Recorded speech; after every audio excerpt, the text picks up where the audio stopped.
Good morning, ladies and gentlemen. I am absolutely delighted to be here today talking to you about some of my very latest research. It's called Future Tech 2024. And what I'm doing in this research is taking a longer view on what the telecoms world is going to look like from a technology and services perspective 10 years out. I'm drawing on my own background in the R&D sector.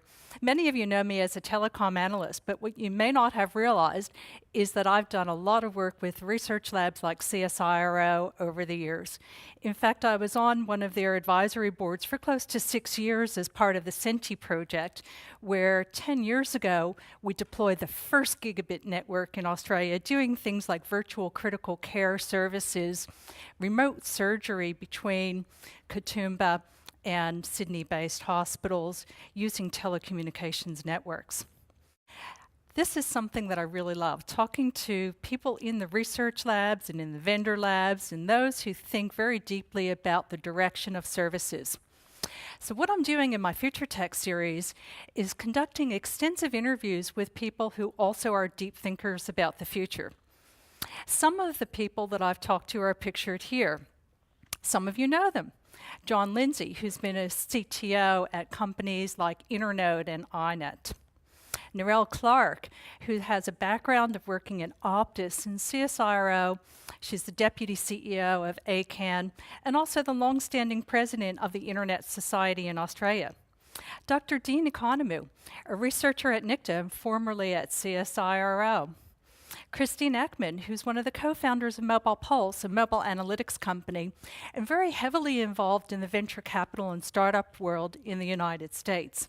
Dr. Paul Brooks, who many of you also know, who's leading many of the standards work in the Comms Alliance, as well as his own consultancy. And Steve Harley, who's the Chief Product Officer at iNet. And we've talked about some of the innovations that they're doing. This is just the beginning. So, in thinking about the future, one of the things that I have to ask is what's happened over the last 10 years? And I would say there are three really big trends.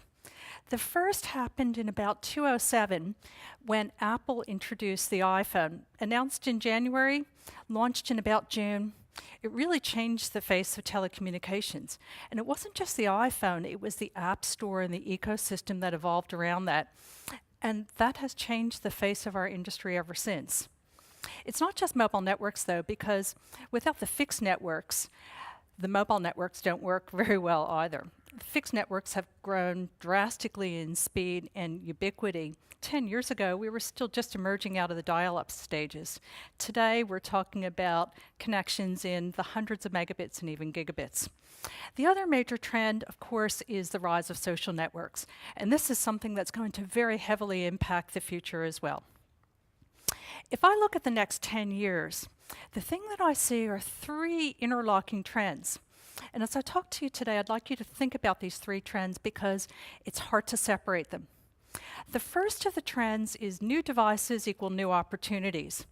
And I'll be showing you some of these new opportunities for the telecom sector. The second major trend is that everything is going to be connected and it's going to impact our daily lives in ways that are completely unanticipated. And the third trend is privacy. Will it be gone forever? And there are some pretty scary implications here. So the first thing I'd like to show you are some of the new devices. These are some pictures from the Computer Electronics Show, CES. If we look on the left, what we see is a modular design from Motorola.